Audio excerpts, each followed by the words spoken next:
Welcome back to the Bridgeton Beacon. I am... Hello. How you doing, Megan? I'm doing great. How are you, Gil? Sitting here on just a beautiful afternoon in Gil Walter's home. He's invited me in, and I'm here to congratulate you. You're lucky I invited you in. You don't invite everybody in? Only pretty girls. Well, thank you. I appreciate that. I can see why you are loved by so many. But I wanted to say congratulations for being a recipient of the Francis H. Sharp Lifetime Achievement Award. It's being awarded to you by the Bridgeton Area Chamber of Commerce, 2024 recipient. So congratulations. Thank you much. Well, I love the local chamber. I think Stan Zion does a wonderful job. I love the way he's brought in the Hispanic population, the Hispanic business people into the chamber. And so I'm honored very much to get this award. And, you know, this is a Lifetime Achievement Award, and it is certainly very well deserved. You began your service to the city of Bridgeton many years ago, and specifically 24 years ago. Right. So you were specifically chosen to be the president and CEO of Community Health Care. Do you want to talk a little at all about how that came to be and how that organization has since evolved and the importance that it is to our town? Well, the previous 16 or 17 years of my life before I came here, I was an executive in various health organizations, primarily those serving farm workers. So I had worked in 3 different community health centers in Florida, ended up at one in Palatka, a rural town on the St. Johns River, and a headhunter. I don't know how they learned what a rascal I was, but a headhunter found me, invited me to interview for a job with what was then called Community Healthcare, Inc. It was basically operated by the local hospital. And so I came up for the interview with the idea that I've never been to New Jersey or Philadelphia. So it'd be a nice little jaunt. I had no idea. I couldn't imagine going to New Jersey after Florida. I thought New Jersey was a bunch of smokestacks and oil refiners and industry. And I drove across the Commodore Barry Bridge, went down through Swedesboro, came over to Highway 77 and drove down. And I saw woods and farms and marshes and beautiful little rivulets and pretty cornfields and so on. And I thought, this is New Jersey. I fell in love with it. And the next day I interviewed with the board of then Community Healthcare, Inc. The chairperson was Gwendolyn Gould. And they interviewed me at the old Centerton Inn, which I became enamored with all these little towns, by the way. And I fell in love with Gwendolyn Gould, the chairperson of the Community Healthcare, Inc. board, and all the other board members. And most of them were women. And I knew a bit of Spanish. I knew a couple of jokes. I knew a bit about running health organizations. I don't think I was all that outstanding a manager, although I had been pretty good with developing health centers before. And in their doubtful judgment, they selected me. And, well, I don't know about doubtful judgment, but you took a gamble. Took a gamble on me. And I think it was a good gamble to take, because under your leadership, the what was then a network of 3 or so hospitals or area clinics, rather, were transformed into a network of 21 or so health centers who are opened to underserved individuals in our community. So how did that transpire?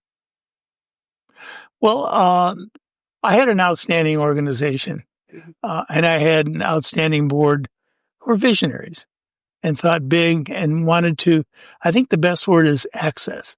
wanted to access more healthcare needy folks. Back then, we didn't have Obamacare. We didn't have expanded Medicaid. So a lot of folks had zero funds. And for many years until today, many of them were farm workers. And they had no insurance, no coverage. They didn't have the documents to prove that they were eligible for those. They're still a major source of service at Complete Care. Right. Anyway. When you were there from, what, about 2000 to 2015? Right. So exactly. in that 15, I mean, that's a lot to have accomplished in a 15-year period. Mm-hmm. And that organization is now Complete Care. And they're doing a bit better than I think I did. They're building new service centers, new healthcare centers that are about the size of hospitals. They're seeing lots of patients. It seems to be a well-run operation. I think my successor, Curtis Edwards, is doing a remarkable job.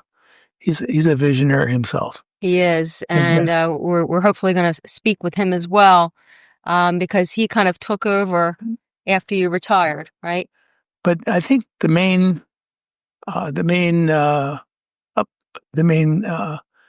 reason, method, strategy that we had in Complete Care is we involved everybody in the plans. Do you think that's what? I have no doubt.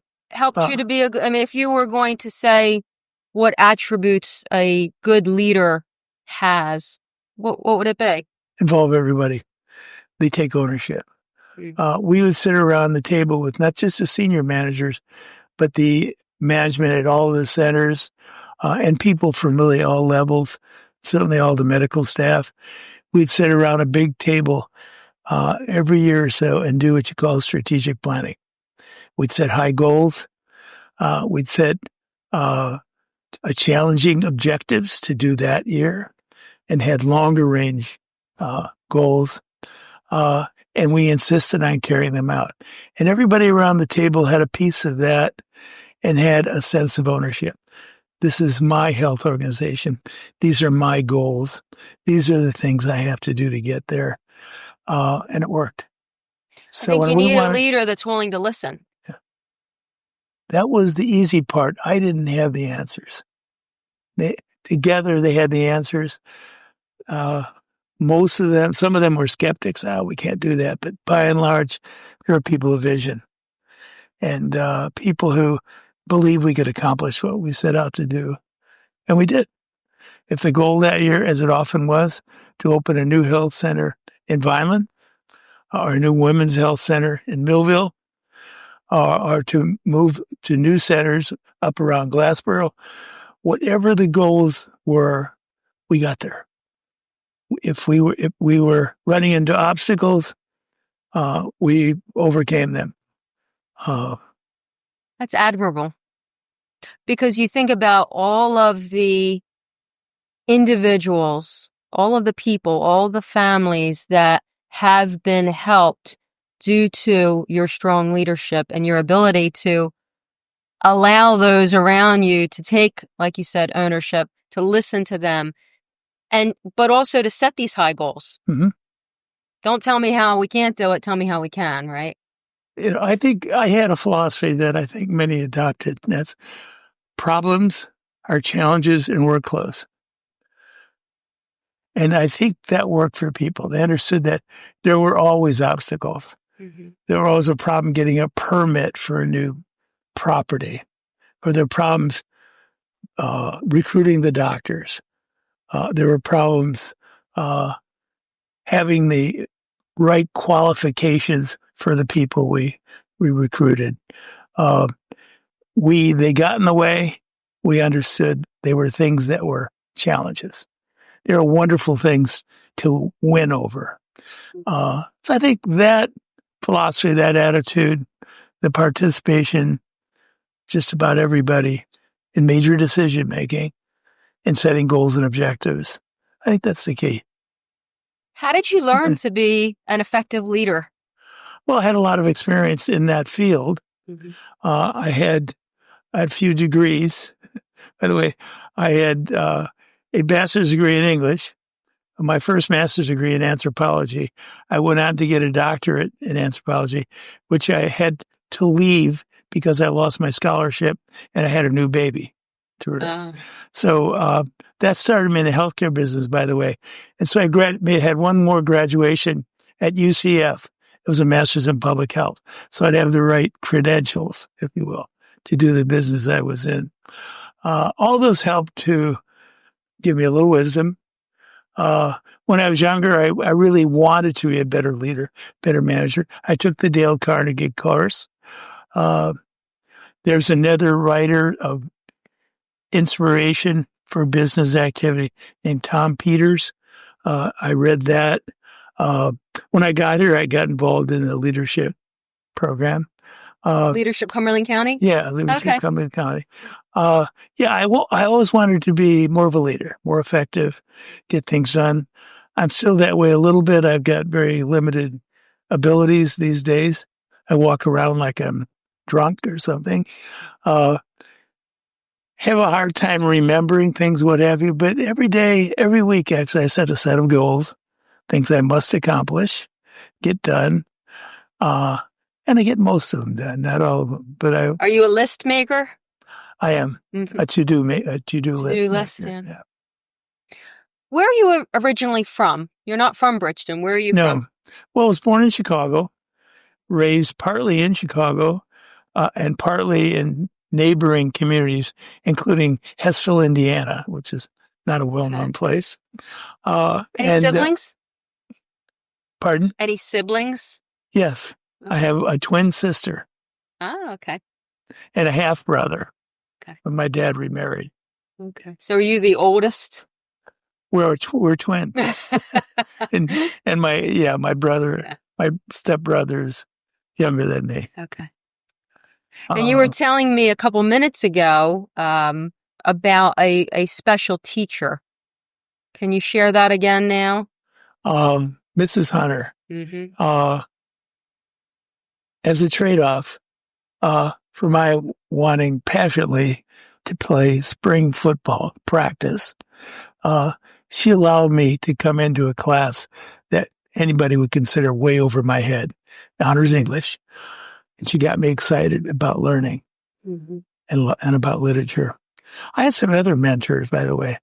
Mr. Rasmussen, our teacher in biology. I love biology. I love critters.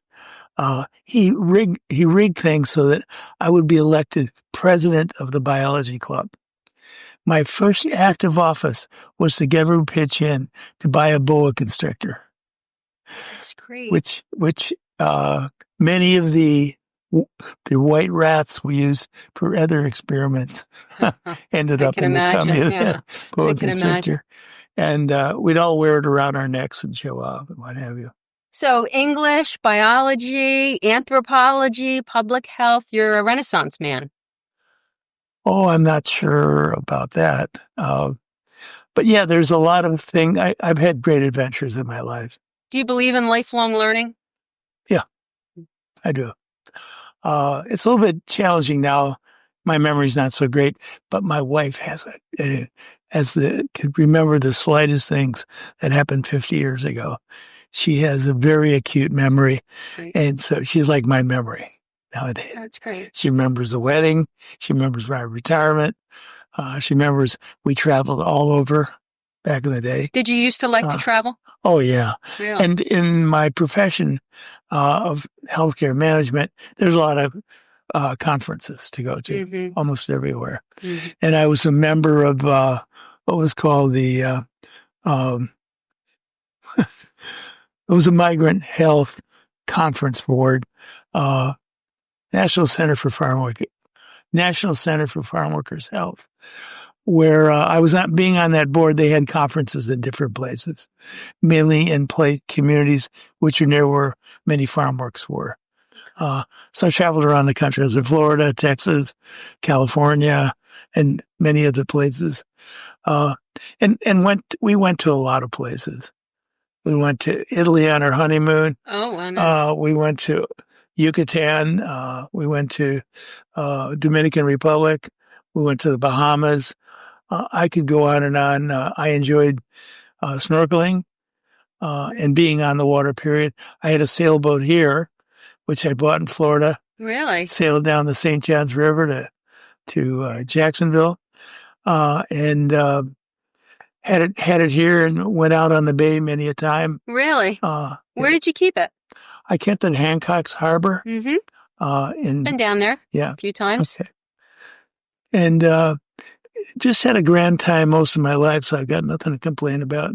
Yeah. And when I think about, we're going to be going to a new place sometime in the not too distant future, I think, well, what the heck? I put so much behind me. I've had a rip snorting time, enjoyed myself, even when I was a kid, and gotten fist fights and and trouble.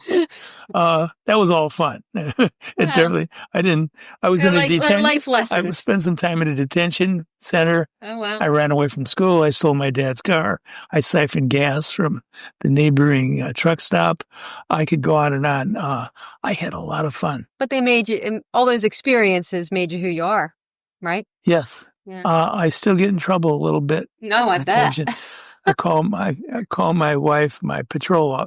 Your wife is Betty? Yeah, Betty. Mm-hmm. And I call her my parole officer. Oh, okay. Maybe she's the one I should be interviewing. Yes. She keeps me out of trouble. She's a darling.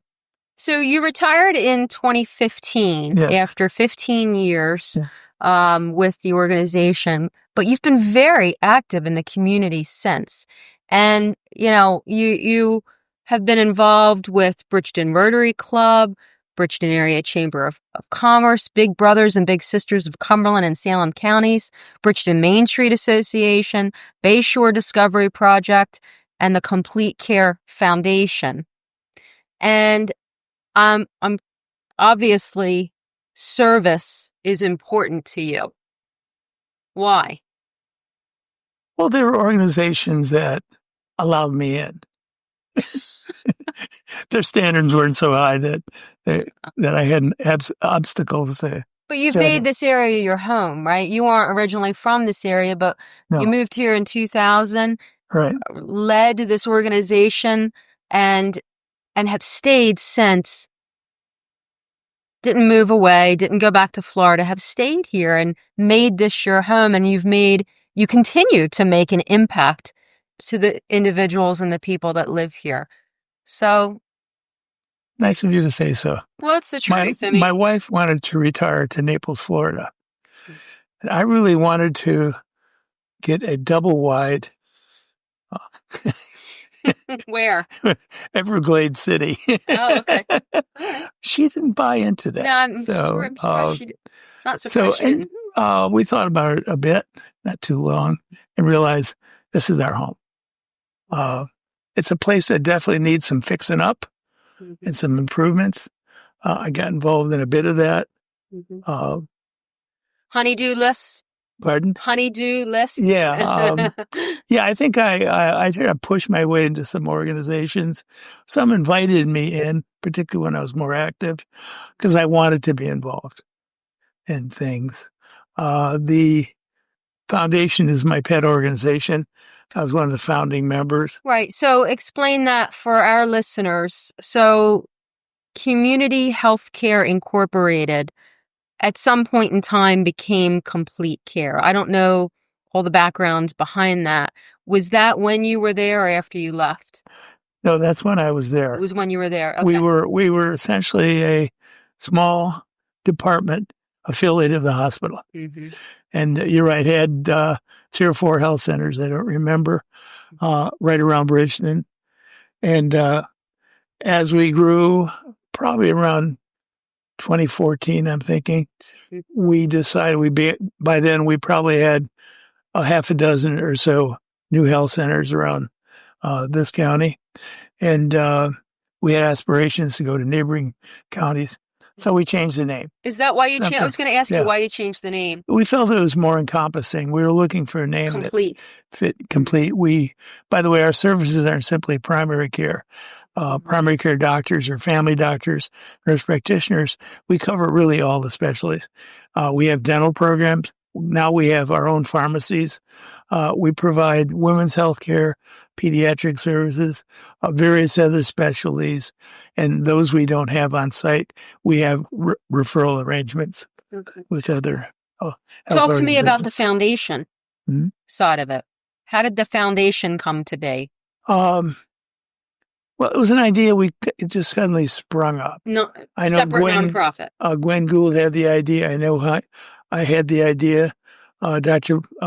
Gladwin Baptist, who was active on my board when I was there, had the idea. We got together, researched a few foundations that operate out of other health centers around the country, and put our ideas together. And we immediately had a good fundraiser. Previous to that, there was a fundraiser, which was a karaoke benefit. And we were part of that. We raised money for Main Street Association and for Police Athletic League, and I'm not sure who else, and us. What's the mission of the foundation? Our foundation is called, Complete Care Family Health Foundation. The mission is basically to raise funds for complete care. Okay. There are many areas of service that aren't funded. They're not reimbursed by insurance companies. I see. They're not funded through the state or through federal programs. So we needed other sources of income to do them. I see. For example, a special women's health program, which basically takes them to the experience of childbirth and all the things they need to know, diet and otherwise, to prepare for a healthy childbirth. And then how to bring up an infant, how to provide the whole range of neonatal care. We're teachers then, rather than providers. And I see. For many moms, they hadn't had that experience of learning how to be mothers and to care for new babies. And there's a ripple effect when you do that, right? Yeah. We had a program called Smiles, where we took dental staff to schools and provided preventive dental care examinations, and where we saw problems, referred them. We knew many of those kids would not get dental care until they're adults, and many would have dental problems. Probably for the rest of their life. Right. Right. Let's see. We had a program especially for veterans. We provide services for veterans that their benefits as a veteran don't apply. Services that aren't eligible for reimbursement, like dental care, for example, and several other programs. That's fantastic. That's great. Are you still involved in the foundation now? Yes. You are? Yeah. Okay. That's wonderful. They probably really appreciate having your wealth of experience and knowledge to be able to draw on your leadership skills.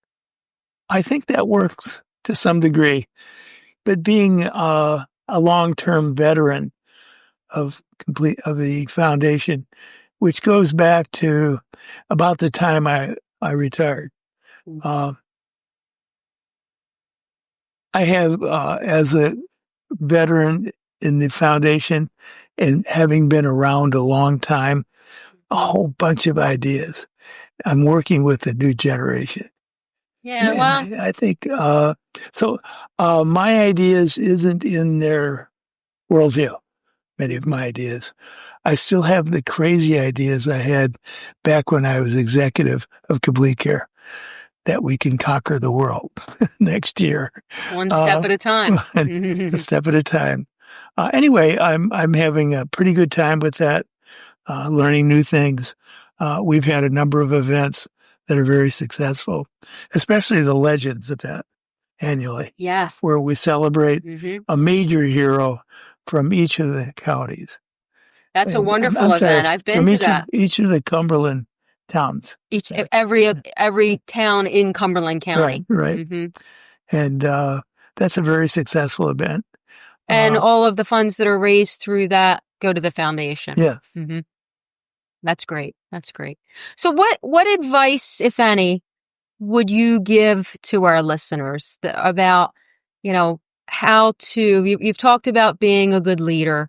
You've talked about this idea of lifelong learning. You've talked about, community service. Are these all the things that go towards a rich and fulfilling life, is helping others? Or what advice would you give for, someone who is looking to not just fulfill their own life, but impact other people? Early to bed, early to rise. I think I'm stuck on the notions of leadership. I've been since I was very young. Got to go to different colleges, achieve, got into a lot of things I did, mainly achieved. I was a pretty good fighter when I was a kid, which was fun back then.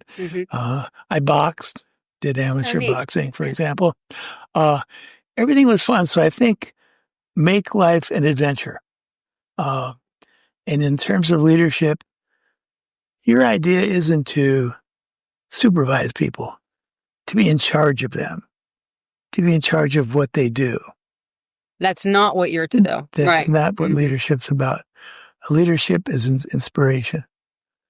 A leadership is inviting them into the decision making, inviting them into the adventure, if you will, letting them set the goals with you. Sometimes that involves you're pushing a little bit, you're shoving a little bit, you're pulling, but you're reaching out to achieve something you have in common. So I think that's the business. You're not a boss. The best thing you do is listen. You sit around a table or in a group of people and you say, let me hear your idea of where we're going to be 3 years from now. How do you see us? What does it feel like? What are the accomplishments we've had? And I make us go all around the table. Some people are hesitate a little bit. Well, I'm not sure. Does he really want to know? Well, often people would say, I think we can do this. We might be able to do this. I hate those words. But we're going to do it. That's all you say. We're going to do it, period. We're going to accomplish what we set out to do. Problems will arise. There are opportunities in workflows. And you have done it. Yeah, I'm sounding like a big shot hero, famous, godlike figure, Superman or whatever. No, it's none of that. It's sort of common sense thing. And it's being, it's stubborn. I'm going to make that Are you happen. stubborn? Oh, yes. Really? Oh, yes. I didn't know that. That's probably one of my faults. I need to more, if you will, concede, compromise, which is sort of a little bit the opposite of being a good leader in that you're inspiring, you're challenging people to go somewhere. You have to kind of ease up. You can't be a Bobby Knight your whole night. By the way, I went to Indiana University. There you go. Are you a Bobby Knight fan? No. Because he liked a certain presidential person that I'm not entirely fond of. Understood. Not at all. Understood. He was all a tough guy. Most people remember the game we were playing against, I don't know, probably Ohio State, and we were taking a lot of fouls, and he threw a chair right out into the field, right out into the court. Not my kind of guy. Right. I guess the intensity, the perseverance, the toughness, if you will, moderated by giving other people a piece of the action, I guess I would put it, inviting them to join the leaders. I like that a lot. So I really am sounding a little bit too holy and that's okay. I think and divine and special. It's pretty much plain everyday, ordinary stuff. You just need to kind of wrap it up in a ball and use it, push it. Really, really good words of wisdom. Yeah, I learned it all from Aristotle, Socrates, Plato. They taught me everything they know. Well, I just want to thank you again for taking the time to speak with me. And again, congratulations on being a recipient of the Francis H. Sharp Lifetime Achievement Award. It is very well deserved. And I think that the contributions that you have made to this community, our community, are just unprecedented. So thank you for all that you've done and continue to do. Thank you for that. And you're a board member on the chamber. I am, but that's not why I'm here. You're among those who had the dubious judgment to select me for this honor. I appreciate it. Well, the Bridgeton Area Chamber of Commerce has a special committee for that. I'm not on that committee. However, I know that you are certainly in good company. All of the award recipients this year are amazing, as they are every year. And it's a lot of tough competition for these awards, so it was well deserved, Gil. And it's nice to be on the same list of honorees with Curtis Edwards. Did you work together? We did very much. Did you? Yeah, and as probably at least the last couple of years, I let a lot of things go over to Curtis. He did them amazingly well. That's great. That's wonderful. The big hero of Complete Care is Gwendolyn Gould. Gwendolyn Gould. Yeah. She was Harold Gould's husband. Harold Gould played for the Negro Baseball League. Harold Gould's wife. Yeah. Harold Gould was her. Yep. Mm-hmm. Yeah. He played for the Negro League in Philly. Oh, wow. And was a pretty good star. And she was an inspiration. She was a wonderful, funny, inspiring, lovable woman. I miss her. I'm sure many do. Gil, thank you. Thank you.